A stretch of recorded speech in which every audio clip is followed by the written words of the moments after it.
BNP ভারপ্রাপ্ত chairman জনাব তারেক রহমান কি একটা খেলা খেলে দিল, সারা বাংলাদেশের মানুষের মাথায় মানে ঘুরপাক খাচ্ছে। বিবিসি টেলিভিশনের নিউজ সাক্ষাৎকারে উনি যে পোলাইটলিভাবে, যে নম্র-ভদ্রভাবে যে সাক্ষাৎকারটি দিয়েছেন, অত্যন্ত চমৎকার। সারা বাংলাদেশের মানুষ, সুশীল মানুষ এটা অত্যন্ত আনন্দের সাথে এবং মানে গভীর শ্রদ্ধার সাথে এটা গ্রহণ করেছে। এটাই প্রমাণিত হয় শহীদ প্রেসিডেন্ট জিয়াউর রহমান যেন একজন জাতীয় বীর ছিলেন, সে বীরের সন্তান, বীরের মতোই কথা উনি বলেছেন।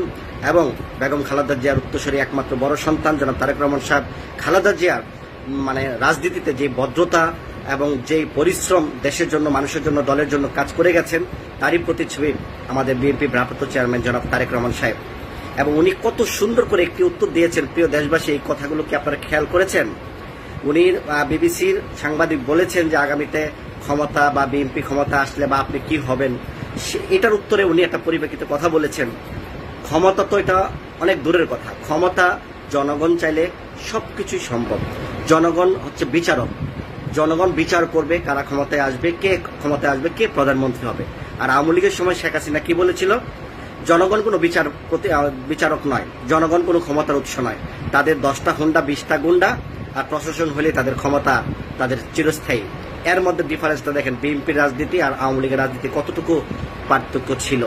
আর এখনকার বাংলাদেশের বর্তমানে রাজনীতি প্রেক্ষাপটে জনাব তারেক রহমান সাহেব একটি কথা, উনি ক্ষমতা আসবে বলে, উনি প্রধানমন্ত্রী আসবেন বা প্রধানমন্ত্রী হবেন, একটি কথাও কিন্তু উনি বলেননি। এবং আগামীতে বিএনপি কয়টি আসন পাবেন, ক্ষমতায় যাবেন পার্লামেন্টে, এগুলো কোনো কথা বলে নাই। আর এখন ওই যে কিছু কিছু নতুন দল বেরোইছে, তারা 300 আসন পাবে, 150 আসন পাশে 160 আসন পাবে। আর একটা দল ক্ষমতা অলরেডি চলে গেছে, মানে জনগণকে মানে মগজ ধুলাই করতেছে গ্রামে গ্রামে গিয়ে। কেউ আবার পিআর নির্বাচন চাচ্ছে। একটা মানুষও ক্ষমতার লোভ ছাড়া কোনো কথা বাংলাদেশের রাজনীতিতে এখন বর্তমানে হচ্ছে না। এই অন্তর্বর্তীকালীন সরকার আসার পর সবাই পাকনা গজায় গেছে, সবাই ক্ষমতা চলে আইছে। অথচ বিএনপি বাংলাদেশের সর্ববৃহৎ দল। আর বর্তমানে যদি আওয়ামী লীগেরও ফেয়ার নির্বাচন করা হয়, আওয়ামী লীগ সহ বাংলাদেশের যতগুলো রাজনীতি দল আছে সব যদি একত্র করেও যদি ফেয়ার নির্বাচন করা হয়, বিএনপির আশেপাশেও তারা থাকবে না, কারণ বিএনপি হচ্ছে জনগণের দল। আর আপনারা অনেকে ভাবেন যে বিএনপি চাঁদাবাজি করে, বদনাম কামাই করতেছে। আর এটা একটা নাটক করে শুধু খালি বিএনপির বদনামগুলো প্রচার করা হচ্ছে। কারণ আমাদের ছাত্র উপদেষ্টা একজন আছে না, আইসিটি মন্ত্রী, তথ্য উপদেষ্টা মাহফুজ সাহেব, উনি বিএনপির যতগুলো পোস্ট পাবে সবগুলো ভাইরাল, এগুলা কিন্তু মানে ভাইরালই করে। জামাতের, এনসিপি তত দুর্নীতি, দর্শন, ওই যে পরকিয়া, তারপরে আপনার ওই যে বিভিন্ন চাঁদাবাজি, সন্ত্রাসী, এগুলো কিন্তু জামাতের এবং আপনার এনসিপির লোক ধরা পড়লে এগুলো কিন্তু ফেসবুকে রাখে না, ফেসবুকতে ডিলিট করে দেয়। তো আমরা পরোক্ষভাবে বলতে পারি এই অন্তর্বর্তী সরকার সরাসরি জামাত এবং এনসিপিকে তারা সাপোর্ট দিচ্ছে। তো বিএনপি জনগণের সমর্থন নিয়ে আওয়ামী লীগের কাছেও বলেছিল, আওয়ামী লীগ থাকা অবস্থা বলেছিল বিএনপি ক্ষমতা আসবে জনগণের উৎস নিয়ে। যদি আওয়ামী লীগের সময় যদি বিএনপি মারামারি কাটাকাটি করতো, তাহলে বাংলাদেশে আরো অরাজকতার একটা রাষ্ট্র পরিণত হয়ে যেত। বিএনপি জনগণের উপরে নির্ভরশীল ছিল। এই কথাটা আপনাদেরকে বলতে চাই। বিএনপি শহীদ প্রেসিডেন্ট জিয়া রহমানের আদর্শ, বীরত্ব, খালেদা জিয়া শ্রম এবং তার ত্যাগ, মায়া এই দেশের প্রতি, এগুলো মানুষ কেউ কোনোদিন ভুলবে না, এটার প্রতিদান কেউ দিবে না। এবং উনি 17 বছর 1.5 যুগ ধরে বিদেশের মাটিতে কি অত্যাচার নিপীড়ন সহ্য করে দেশের মাটিতে উনি বিদেশের মাটিতে বসে বসে দেশের মানুষের জন্য কল্যাণ করছেন, দেশের মানুষের জন্য কথা বলছেন। আমরা যেরকম সোশ্যাল মিডিয়াতে প্রতিবাদ করছি, তারেক রহমান সাহেবও সেরকম মানুষকে 31 দফা বার্তা দিয়ে মানুষকে বুঝিয়ে যাচ্ছেন। এবং ওনাকে ঢাকা ময়নাল রোড যে বাড়িটা ছিলেন, বেগম খালেদা জিয়া যে বাড়িতে ছিলেন, এই বাড়ি থেকে তাকে কত প্ল্যানিং করে মিথ্যা মামলা দিয়ে তাকে অপমান লাঞ্ছিত করে তার ঘর থেকে বের করে দিয়েছে। তার ছোট ভাই আরাফাত রহমান কুকুর মারা গেছে, সেই লাশ পর্যন্ত ভালো করে দেখতে পারে নাই। তার পরিবার সেই সুখ জনগণের মাঝেই তারা দেখতে পাচ্ছে।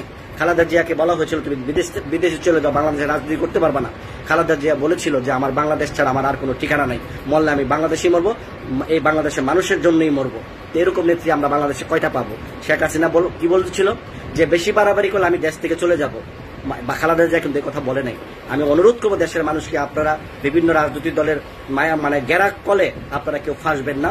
বিএনপিকে মাইনাস করার জন্যই এগুলো কাজ করছে। বিএনপি একটা বড় দল, কেউ চাঁদাবাজি করতেছে, বালু টেন্ডার নিচ্ছে, এইগুলো দেখতেছেন। আর যারা সারা পুরা রাষ্ট্রটাকে বাইজা খেয়ে ফেলাইতেছে, এই এসপি পোস্টিং, ডিসি পোস্টিং, সচিব পোস্টিং, বিভিন্ন দপ্তরের চেয়ারম্যান পোস্টিং, হাজার হাজার লক্ষ কোটি টাকা যারা নিয়ে যাচ্ছে, এগুলোর প্রতি একটু নজর দেন।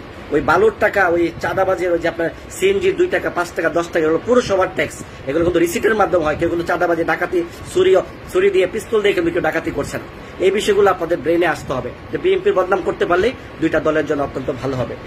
তারেক রহমানের এই ভদ্রতা, এই নম্রতা আমাদের বাংলাদেশের মানুষকে আগামীতে শিক্ষা দিয়ে দিয়েছে। রাজনৈতিক ব্যক্তিরা কেমন হওয়া উচিত, কি ধরনের নেতৃত্ব আমরা আশা করতে পারি, কাদের মাধ্যমে, এটা কিন্তু তারেক রহমান সাহেব বুঝিয়ে দিয়েছেন। উনি একবারও ক্ষমতার লোভ দেখান নাই।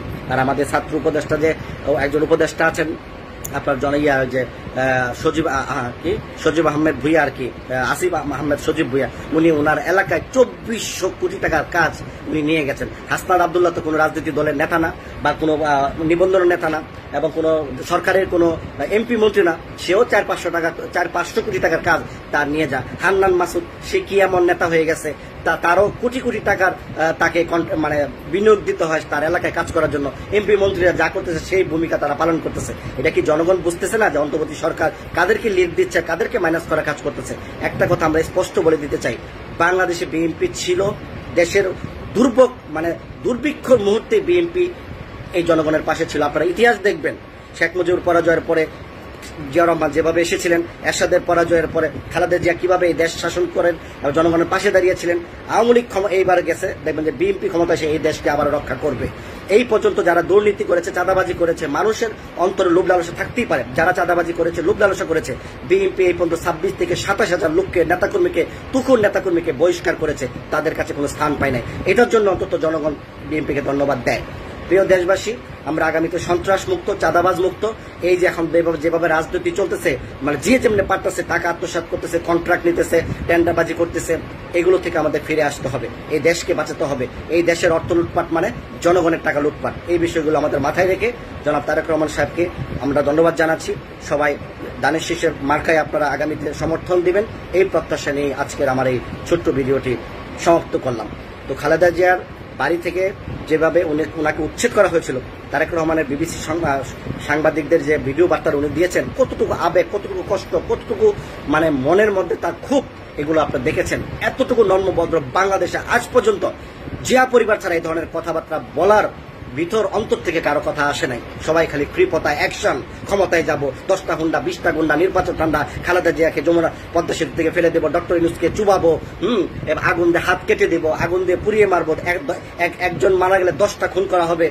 এই ধরনের রাজনীতি কিন্তু বিএনপি করে না, বিএনপির মুখ দিয়ে যেন কথা আসে না। যারা এই ধরনের কথা বলেছে তাদেরকে আপনারা বয়কট করুন। ধন্যবাদ সবাইকে পাশে থাকার জন্য। আর সবাই লাইভটা অবশ্যই শেয়ার দিবেন। Thank you. বিশ্ব শিক্ষক দিবস উপলক্ষে শিক্ষক কর্মচারী ঐক্যজোট আয়োজিত আজকের এই শিক্ষক সমাবেশের সম্মানিত সভাপতি অধ্যক্ষ সেলিম ভূঁইয়া, উপস্থিত মঞ্চে উপস্থিত বাংলাদেশ জাতীয়তাবাদী দল বিএনপির সম্মানিত মহাসচিব